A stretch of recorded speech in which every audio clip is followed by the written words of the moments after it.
Hello, team, and welcome to Bureaucracy. Very excited today. Very special guest. You guys know him before. He's been on this. He is back and ready more than ever. So we have Joe Dresen. He's from Kennan Institute at the Wilson Center. And I don't know if you recall, I think you were my second guest. We talked I all was. about we talked all about what was the impending situation with Russia and Ukraine, and obviously that has happened and changed in so many different drastic ways.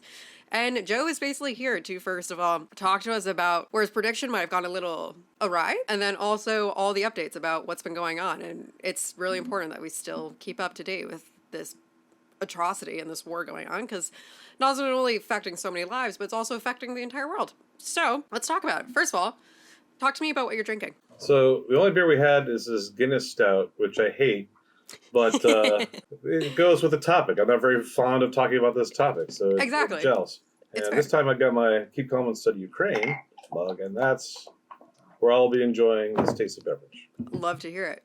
And so I have Victory beer. It's called Summer Love Golden Ale. It was in my fridge. It's pretty good. But also Victory for Ukraine. So, woo! Yes. Let's do it. So, let's start. The two predictions that didn't work out, and I'll preface that by saying that I got one prediction especially right, and that is that by being terribly wrong on these predictions, I look kind of foolish. But here are the actual predictions. So I predicted that Russia would not invade, Yeah. and I also predicted that Russia would probably have very quick military success on the battlefield, but would not be able to hold the territory that it held. And so, of those, obviously, days later, Russia invaded. Right. But also, seconds after Russia invaded, turned out that the Ukrainian military is far more prepared than anybody had expected or Yeah. could have hoped. So they are definitely fighting Russia, giving them more than they could have possibly have asked for in terms of resistance. The Russians initially thought that they would topple the government in Kiev within days, maybe a couple weeks, and actually the Russians were forced to retreat from the region of Kiev and basically most of the north. And now the revised war goal for Putin is to consolidate control over more territory in the Donbass and establish a land bridge with its previously annexed territory in Crimea. Interesting. And also, no shame in the incorrect. No one could have expected this to happen in any whatsoever. I'm just happy to have you back to give us all the information again. So I will say the people who did have it right were, one, the Biden administration, because they were sounding the alarm all along, and everybody thought they were, Cassandra's Chicken Littles pushing us towards war. But no, what they did was they were predicting exactly what Russia was doing as they were doing it. So that was amazing. And it's probably there were quite a few experts out there insider who were information. sort of calling it real time. So, let's talk about, there's been absolute insane carnage, and I also think Ukraine has managed to hold up more than I think anyone could have ever anticipated, and really kind of a rallying front behind Ukraine across the entire world. What have you seen? What do you know? Give us the lowdown on what's happened the past couple months. I will tell you that the insights I have mainly come from me following my sources on Twitter. Yeah. I am not a military expert. I don't claim to be one, but I do know which ones I trust and believe in. And what they're telling me is that I think the decisive efforts came before the war, came after Crimea, and that was the United States training military forces in Ukraine, totally reforming that military force as an operational unit, introducing the system of NCOs, non-commissioned officers, kind of more based on Western, American, NATO force structures where you have officers down the chain of command, even including sergeants, who are allowed to take initiative on the battlefield and react more quickly, whereas Russia is still very much a Soviet legacy military, very top-down, very little initiative, very poor on organizing logistics. Yeah. I think the ultimate witness we've seen on this, the key indicators, we've seen the deaths of 10 to 12 Russian generals on the battlefield of Ukraine. And can you imagine any number of generals in the United States military losing their lives? No. The other thing you've seen is that the Russian forces have suffered more casualties in the 100 days of fighting in Ukraine than the Soviet army lost in years and years of fighting in Afghanistan. They've lost more soldiers, they've lost more equipment, they've lost more vehicles, airships, over, a sustained, I repeat again, a sustained ground campaign and air campaign in Afghanistan in the 70s and 80s. So, it's really kind of an embarrassment for the Russian forces, how they performed. It's amazing how the Ukrainian military has performed. All that being said, the Russians still have a lot of military forces to bring to bear. And the conflict right now is sort of at a bit of a stalemate. They're advancing by inches. This is really starting to look. It's a battle of artillery and standoff, rocket strikes, and every now and then the Russians will lob ordnance to Ukraine's west. They just did so in Kiev today. So the Russians feel justified in striking any target within Ukraine whatsoever at any moment's notice. But they are still keeping it to Ukraine. They have not struck outside of Ukraine yet. Well, I feel like if they do, well, didn't and this is all talking about NATO. Remember, Sure. I think what countries? Finland and Sweden. Didn't they just Yes. apply for NATO? And They did. Yeah. They've applied. I'm not sure if the final accession has been passed. I know that Hungary is trying to exert its pound of flesh. Because the current Hungarian president, air quotes president, is like basically Trump. So. Yeah, he's a populist, autocratic ruler, and that populism is rooted in sort of nationalism, ethno-nationalism, and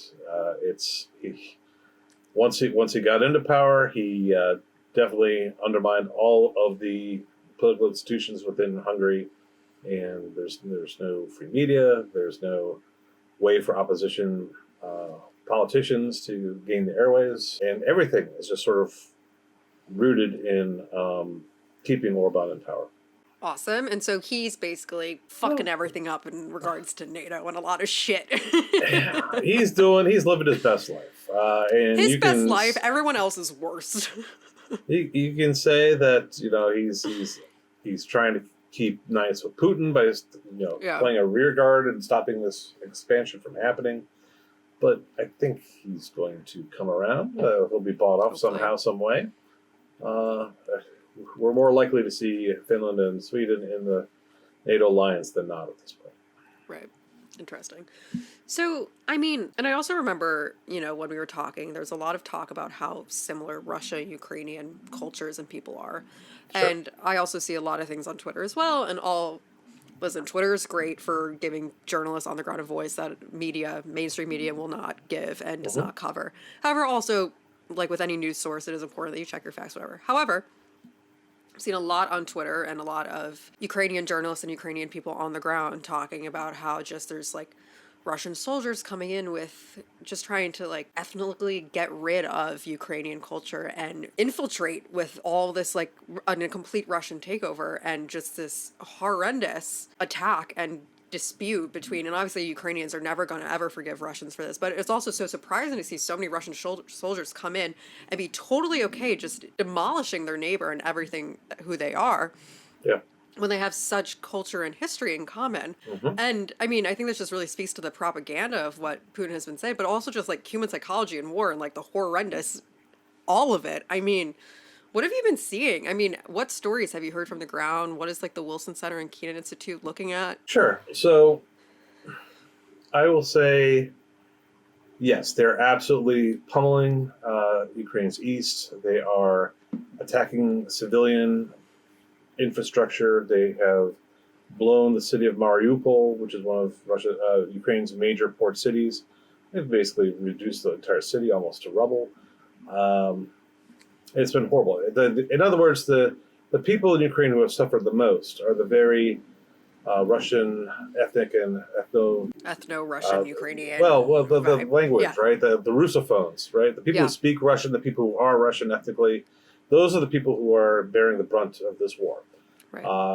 Putin's declared war aim was to liberate these people from the Nazis in Kiev. And Once again, it's, bullshit. well, Zelensky yeah, is a I Jew. mean, of course, it's so ridiculous. But Absolute bullshit. if you think it's almost too simple to say, but it's kind of like the way we use Nazis over here. If there's something you don't like, you call it a Nazi. Right. It just has added freight in the Russian context because their entire sort of origin myth, if you will, of Russia, its grounding principles are built up around its victory in World War II against Nazism. Of course, that kind of forgets that a lot of people who were fighting the Nazis were the Ukrainians, right? That was the territory. But it also goes back to show the tactics that the Russians are employing in Ukraine now. They're not unlike what they employed in World War II, because once Ukraine was liberated from the Nazi armies, there was a significant Ukrainian nationalist force that wanted to win its own sovereignty after that conflict, and it took the Russians years after World War II's official end for them to stamp that out, but stamp it out they did, and it's not unlike what the Soviets would try to do. They would go into territories that they seized, like when they first grabbed Ukraine or grabbed back Ukraine in the Russian Civil War, or what they would do when they assimilated the Baltic states, in the Molotov-Ribbentrop Pact. One of the first things they do is they grab up the political leaders, the artists, the cultural figures of the society, and they would arrest them and they would disappear them. Well, that's the same thing's happening now. Another parallel to past conflict is what we're seeing now in Ukraine that the Russians are setting up are so-called filtration camps. Filtration camps came to fame during the Russian Chechen War, where the Russian army would set up camps where they would grab up any military-aged male, hold them, try to figure out if they were, fighting with the separatists or not, and torturing them and releasing them, perhaps with a large payment, a ransom payment, if you will, and even those killed in those filtration camp had to be their bodies had to be ransomed back to their families. Right. That was in the Chechen War. We're starting to see the filtration camps pop up again, and they are definitely sending Ukrainian people, Ukrainian kids back home. Back home, by back home I mean back to Russia, and it's just amazing what they're trying to do. So it's when journalists, when scholars, when advocates refer to Putin fighting a war of genocide in Ukraine, and my cat just showed up, so we'll say hi. Hello. He's very upset by Ukraine's Putin. Yeah, We're like, yes. that's the translation.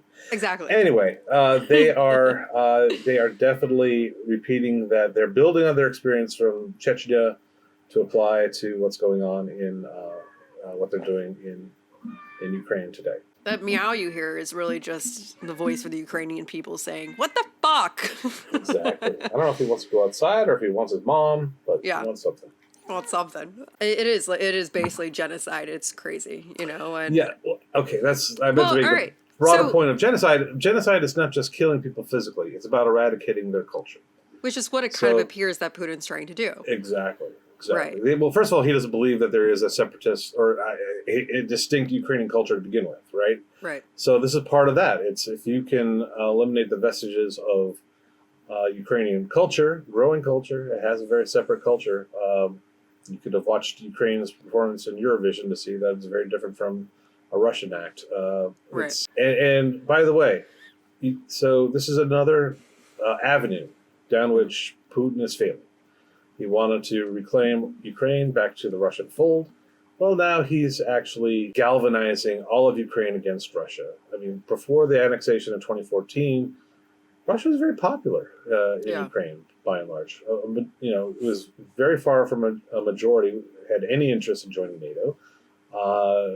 And I talked in our last conversation about there being a political pendulum, right, in Ukraine between pro-Western and pro-Russian leaders. And, the 2014 annexation of Crimea and the separatist war, that was brought about by, a ahead of scheduled pendulum shift when the pro-Russian leader fled the Maidan demonstration. Well, so that, I guess Putin decided that he did not want to wait, so that's when he annexed Crimea. That's when he started the separatist wars in the east, and that's when he turned a basically 45-45 split politically in Ukraine to 80-20, and that's when Putin lost Ukraine politically. Interesting. Well, what he's done now is he's lost Ukraine's civilization. I'll tell the story that I have now. I was talking with a young Ukrainian at some party of IR professionals, right? And he couldn't quite. He wanted my take on why the West is being so very careful about how it phrased things and what arms it would send to Ukraine. And I basically referenced Lord of the Rings, right, where there's a section of Lord of the Rings where the two hobbits are like walking around in Mordor, yeah, and they see two orcs off the distance arguing and literally almost coming to blows. But they knew that if the orcs saw them, the hobbits, then they would immediately drop their argument and go straight at them with violent intent. And that's kind of like how the Russians operate, I said. They once there's a challenge coming from outside, they'll unify and they'll come after whoever the foreign person is, right? Sorry, for people who are listening to this, Joe's cat is just mauling him right now. This cat is part dog, I tell you right now. Literally. So, but the young Ukrainian, his eyes got wide when I told him this story. And, he hadn't read the book, but he saw the movie. This is, all right. This is like a very serious topic, but this cat is just, saw the movie, okay. And, all right. Okay, so it's now sitting like a parrot. Okay. Oh, there it is. He likes to climb up on top. Yeah, now he's happy. He's, okay. For the moment. The point being. Yes, the point being. His eyes got wide, the Ukrainian fellow. And he said, that's what we call them. I said, what do you mean? We call them orcs. The Russians. Wow. And I'm like, you're crazy. What? Really? Yes, it's true. I mean, orky. We call them orky. Like that's a plural of orcs in Russian and Ukrainian. And I was just amazed by that. But it seems so. But that's just another, point of data on the whole. Ukrainians and Russians aren't going to get back together. They're never ever going to get back together. Yeah. Right? We are never ever ever getting back together. I think that's how the song goes. Anyways. Yes. So better than me that sing it. Yeah, and that's not saying much. So, yeah, I mean, it's absurd. It's crazy. And I know that Putin just came out saying something along the lines that if the U.S. provides more missiles, that they're going to take that as like an act of war and whatnot. And this has just been also just kind of something going on that he's been saying over and over and over again. Yeah, but it's new, but it's not new, right? Exactly. They're going to claim that they will strike targets that they haven't struck before. Right. And I guess by targets they haven't struck before, maybe they're going to concentrate more on military targets instead of hospitals. That would almost be a relief. Yeah, but that would almost be better. If he's talking about he's going to start bombing warehouses in Poland. I mean, they hit Poland. That's like a direct attack on NATO. That's Article 5 of NATO, right? So exactly. That's when gloves come off, and that's when we get closer to the nuclear exchange. But that's also when Russia learns that there would be a price to pay, because right. I think the Western alliance would react decisively. Right. So speaking of Poland, this is a very interesting thing that's been going on. So obviously there has been immense carnage from Russians on Ukrainians. I think it's horrendous. It's brutal. It's awful. A lot of things have happened. A lot of women have been raped. Yes. And Poland is one of the direct places where a lot of Ukrainians are fleeing. And unfortunately, I've seen this on Twitter. A lot of Ukrainian women who are raped by Russians or then end up pregnant and are fleeing in Poland are unable to get abortions. Do you know about this? Do you know of any situations going on? I haven't run into exact stories like this, but it seems par for the course for the way Russians conduct war. This is what they did when they sort of invaded into Germany. at the tail days of World War II. And it's also a way that warfare has been conducted by sort of terrible forces worldwide, historically, but also today.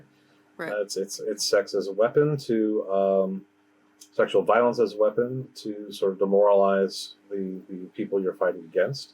And it's also part of genocide, right? Right. This is a tactic that goes back to Genghis Khan.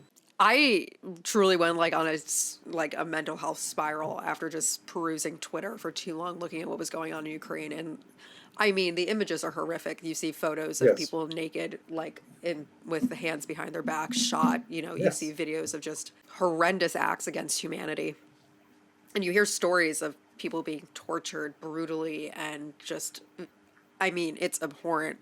I mean, what is the international community doing about this? I know there's just the first Russian soldier that was just convicted of war crimes, but it feels so inadequate, I don't know about you, but it feels so frustrating and it feels so wrong to just sit here knowing that these horrendous acts against humanity. And don't be wrong, what's going on now has happened. Happens all over the world, but this is just also just a very interesting case where it's so shown on social media and in news and whatnot, that I feel like it's important to talk about and discuss about ways in which to, what you've been hearing, what you've been seeing, what some governmental Yeah. organizations have been seeing and doing. It's something along the lines of that. So basically, it just means don't go wobbly. That means the Americans, but also means our European allies. It also means that we need to do a better job of bringing more countries across the world to this struggle to condemning Russia overtly.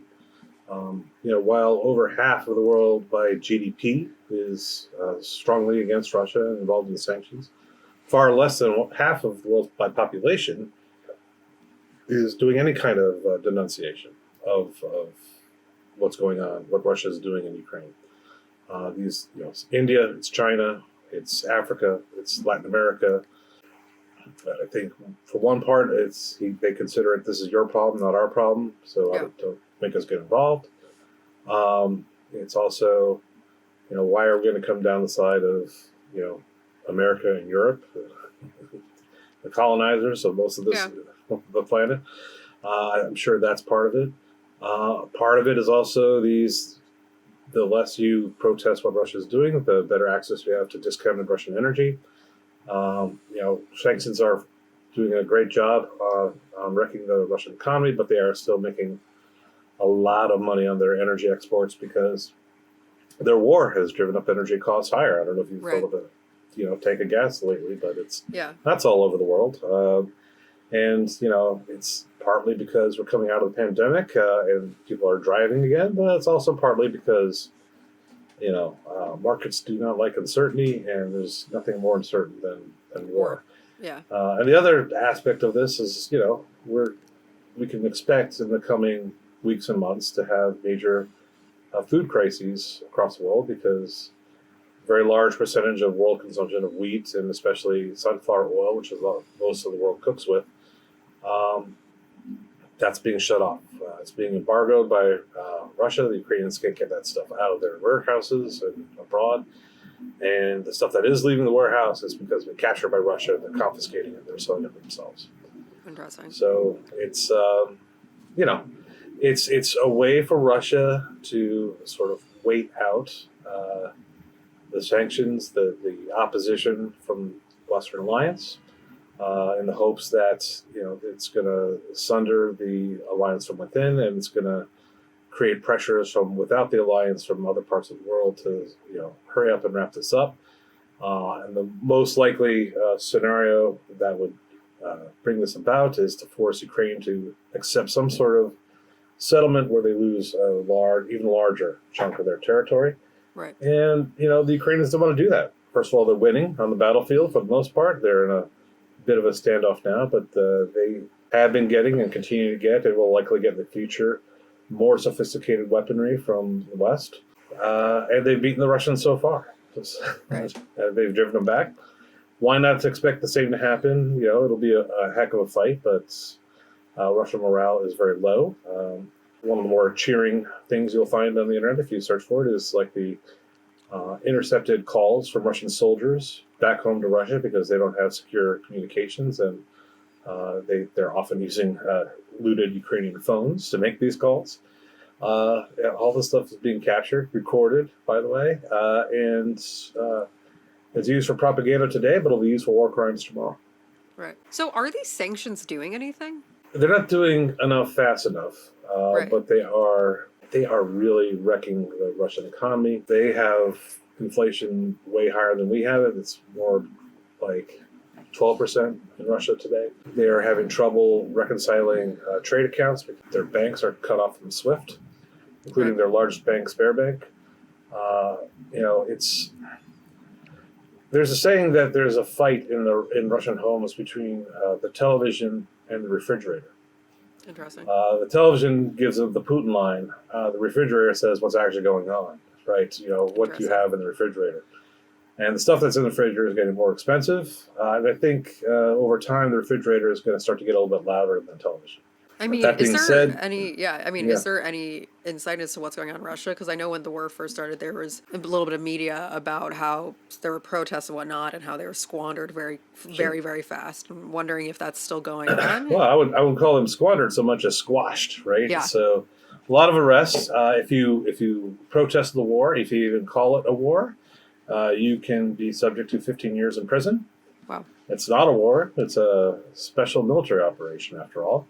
Yeah. And, you run into a situation where parents who live in Russia are getting calls from their kids who live in Ukraine saying that they're being bombed, and the parents don't believe it.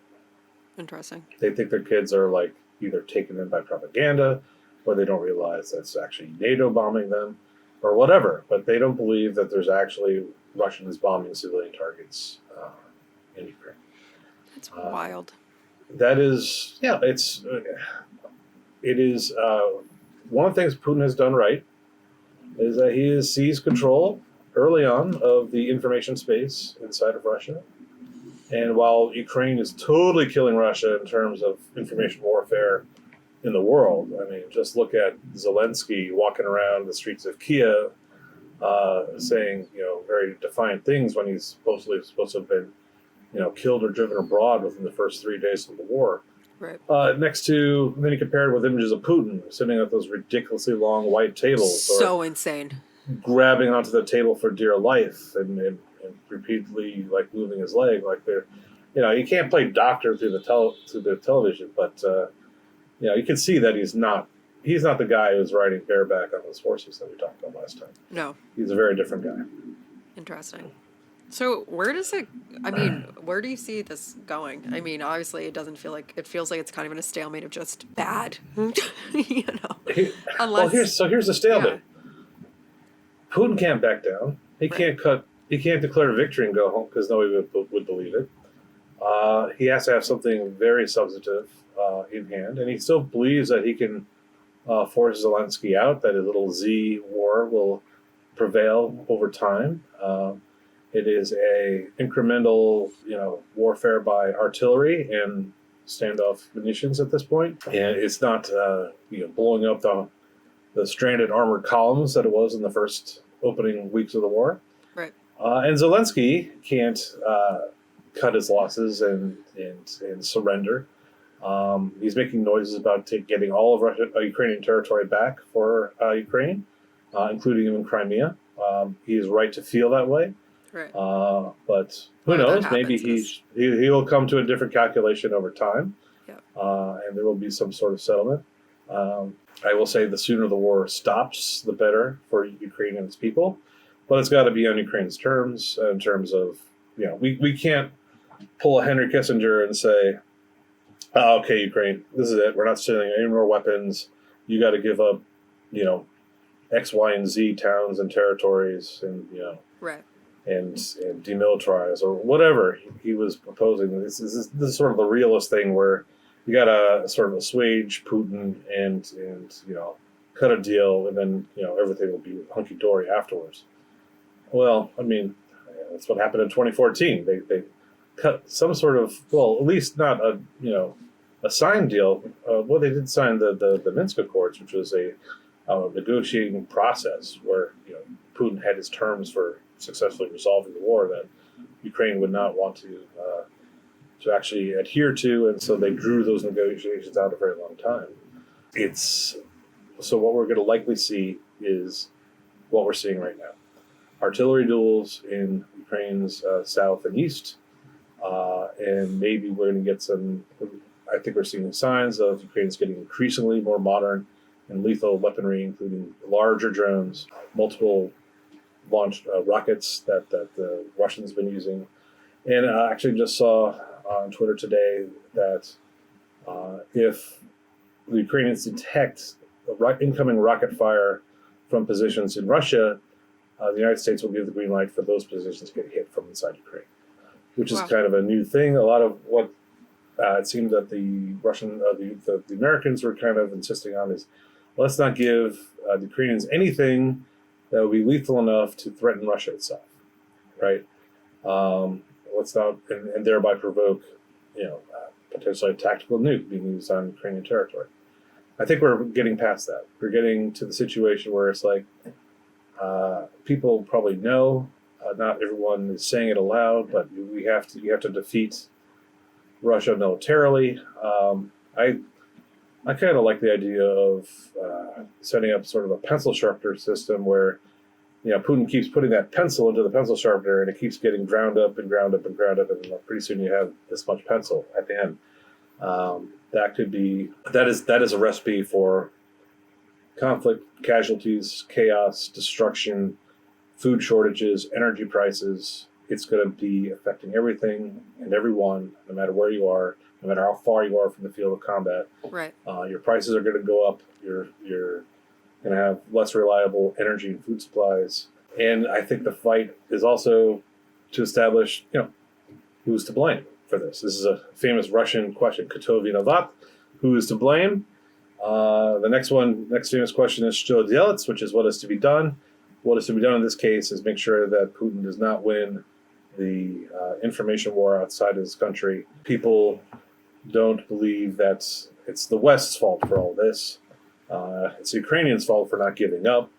I saw recently in the New York Times that the United States is at fault because we sufficiently armed Ukraine to stay in the fight. It would be much better for everybody, including the Ukrainians, if they just got steamrolled very quickly and were handed a devastating loss. Zelensky was gone, and they cut a deal that made a peace, but it's a piece of a conquered nation, and maybe no longer even a nation after Putin got done with Ukraine. And I think the Ukrainians feel thanks but no thanks. And I think that the neighbors to Ukraine's west feel the very same way. Right. So where do you think the U.S. is going to go from here now in supporting Ukraine? And you think we're going to start supplying more long-range missiles, which is what Putin directly said if we do, he'll take it as a direct threat against us? Yes, I think they're moving to that now. I think there's been news of those kinds of munitions being delivered. I think the larger drones that have been a couple of days ago announced, those are ones that can linger in the air for a very long time and fire Hellfire missiles. That'll be a game changer, or certainly a next level of capacity for the Ukrainians. And by the way, the Ukrainians are also doing their own thing, right? They produced the land-to-ship missiles that took out the Russian flagship, the Moskva. Yep. I think they stand a chance with sufficient assistance to step up their game in the naval fight, and maybe drive those Russian ships off a bit more. Who knows? That's to be seen in the future. The longer this goes on, the harder it is to get to any kind of peace. But at the same time, you don't come to peace with your friends; you come to peace with your enemies. Yeah. So I think a peace will It does feel though that the only way this is going to end is who runs out of resources the fastest. Yeah. Yeah. And I think that the smart weapons that the Russians have been touting as improvements to the military, like in the last 10, 15 years, a lot of those had Western components, circuit boards, and those sorts of things. Well, they're not getting those anymore. So we'll see what they can do in terms of import substitution for that kind of sophisticated components. I will say that the Russian car factories have stopped because of they can't get these parts. There recently was a plane that flew into Moscow from, I believe it was Serbia, and it's stuck there because there's a mechanical difficulty and they can't get the parts or service on a Western plane for it to fly out. So it's trapped there. It's Russia's plane now. Yeah. One way, I guess, to get a plane. It's abhorrent. It's so upsetting. I mean, and like this is like one of the big problems with just media news is that something terrible happens and then it just cycles through and doesn't get enough attention and people forget about it, which is why I think it's important that we talk about it again because it's still going on. And if you doom spiral through Twitter, like it sounds like Joe and I do, you'll see the atrocities that are happening and it's horrendous and it's horrifying. So, well, I will say two things about that. Yes, one of Ukraine's biggest danger is so-called Ukraine fatigue. Yeah. And it happens all the time. Ukraine faces a crisis. It's at the top of everybody's inbox. Crisis continues for longer than convenient for the news cycle, and people get tired of it. I don't think this is that. I think hopefully not. I think political leadership is going to sort of stay engaged and stay involved. Right. And anytime you think that Ukraine fatigue will take over, Putin will do something else crazy, and boom, back again. Yeah. And for the doom scroll thing, I would just recommend that instead of corpses on the street, you look instead at the images of Ukrainian tractors towing away abandoned and wrecked Russian military tanks and APCs and the like, because that's always a fun one to watch. Yeah, that one's better than the corpses in the street because that's all there. And it's a shitty reality of what's going on and of the brutality of this war. But I like to see the winning more than the losing. Anyways, any other comments you would like to say on what's going on? Sure. Well, I would say that if you want to get more information from people smarter than I, do follow the hindsight up front. Google that, and it'll take you to our collection page of all Ukrainian content at the Wilson Center, written, video, and the like. There's some really great stuff. You know, nothing moves societies like ideas and new ideas. Yeah, absolutely. And so it's the Russians who are going to change this. It's not going to be us. We can help Ukraine defend itself, but we're not going to topple Putin. We're not going to, change any minds. We can't even change our own minds of our relatives who live out in flyover country, if you will, and they haven't changed our minds. This is my break from nonpartisanship, but information arguments are very difficult to win, to fight, to engage in. But it's a long process, but it's not something you can give up on. And Ukrainians are not going to give up. And the Western alliances are not going to give up because they know their self-interest is at stake in Ukraine's success today. Absolutely. So, yeah, everyone keep paying attention. It feels like the only way that this is going to end is if Putin just keeps digging his hole deeper, deeper, and deeper and hopefully just buries himself in it. Anyways, this has been another great episode of Bureaucracy. Joe, so happy to have you again. Always great to see you. Great to be back. Great to talk to you. Likewise. And we'll be back next week with another episode of Bureaucracy.